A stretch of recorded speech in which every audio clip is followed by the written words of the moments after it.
শ্রীকৃষ্ণের বন্ধন মুক্তি।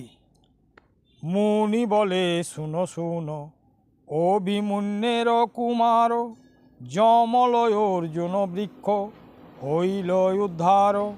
মহাবৃক্ষ যেই ক্ষণে উপাড়ি পড়িল, মহাশব্দে ত্রিভুবন চমকিত হইল। স্বর্গেতে দুন্দুভি বাজে, নাচে দেবগণ, ঝাঁকে ঝাঁকে করে সবে পুষ্প বরিশন।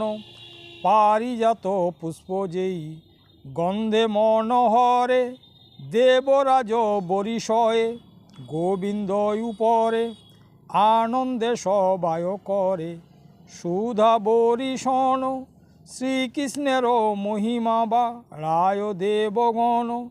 কৃতাঞ্জলি করি সবে অন্তরিক্ষে গতি, ৩৬ অক্ষরে কৃষ্ণে করে সবে স্তুতি।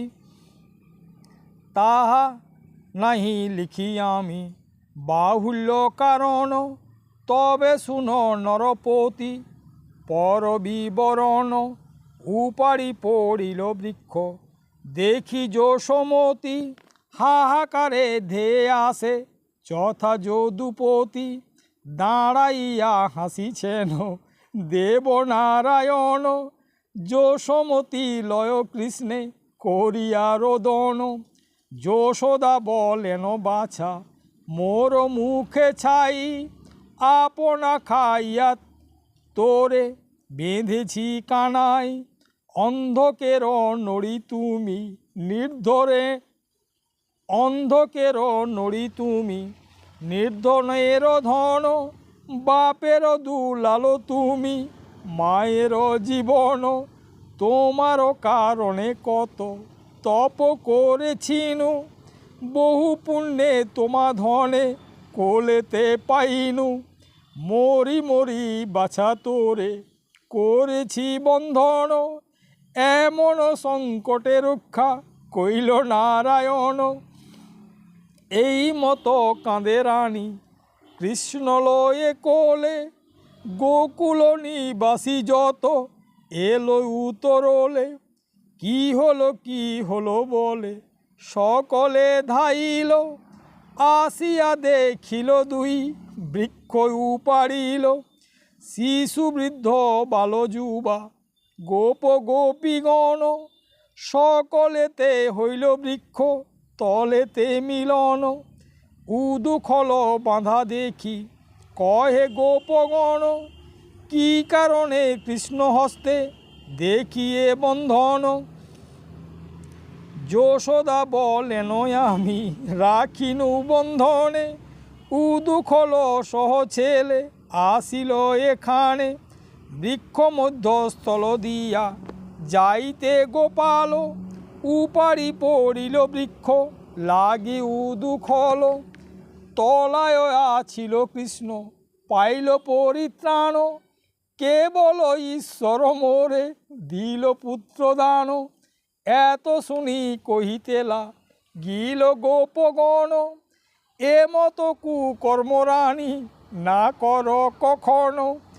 এত বলি চলে সবে বন্ধন খুলিতে, মায়ার নিদান মায়া করিল তাহাতে। মাতা কয়েছিল পিতা খুলিবে বন্ধন, যাবত নাই আসে পিতা না হবে মোচন। এই মতো মনে চিন্তা গদাধর করে, হস্তের বন্ধন কেহ খুলিবারে নারে। তবে যত গোপগণ করে হাহাকার, নন্দঘোষ লয়ে রাজা শুনো সমাচার। বাথানেতে নন্দঘোষ ছিল গোচারণে, বিপরীত শব্দ শুনি সশঙ্কিত মনে। ঊর্ধ্বমুখে ধায়নন্দ আদি গোপগণ, পথে লোক মুখে শুনে যত বিবরণ। শুনিয়া তো নন্দঘোষ করে হাহাকার, ঘন ঘন শিরে কর এ প্রহার। যাক মোর ধনজন গৃহ পরিবার, যশোদা প্রভৃতি সবে হৌক সংহার রাজ্যভূমি যাগযজ্ঞ নবলক্ষ পাল ইথে চিরজীবী যদি হয় ন গোপাল। উত্তরিল নন্দঘোষ চক্ষে বহে ধারা উপনীত হইল যেন পাগলের পারা। আসিয়া কৃষ্ণের হস্তে দেখিয়া বন্ধন যশোদার প্রতি যেন হইল হুতাসন। শীঘ্র করি নন্দঘোষ বন্ধন খুলিল দারুণ দামের দাগ করে প্রকাশিল। কঠিন বন্ধনে হস্তে হইল রজ্জু চিহ্ন সর্বজন দেখে হস্ত হইল রক্তবর্ণ।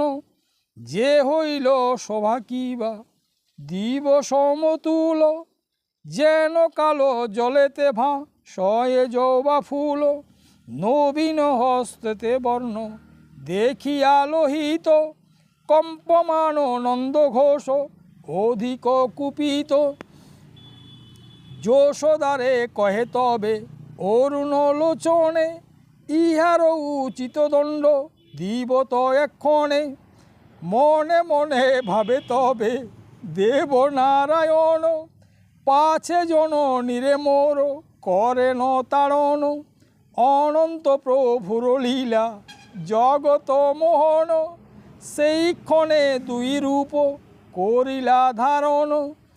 এক রূপে শ্রীনিবাস দাণ্ডায়ে সাক্ষাতে আর রূপে লিপ্তনন্দ মনের সহিতে।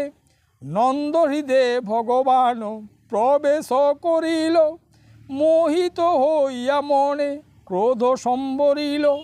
ব্রহ্মাণ্ড মোহিত রাজা যাহার মায়ায় কোন ছাড় নন্দয়াদি গোপগণতায়। তবে নন্দ রানী প্রতি অক্রোধ হইয়া প্রেমানন্দে পুলকিত কৃষ্ণে কোলে লইয়া শত শত করে নন্দ বদন চুম্বন। পরীক্ষিত শ্রোতা বক্তা সুকতোপধন।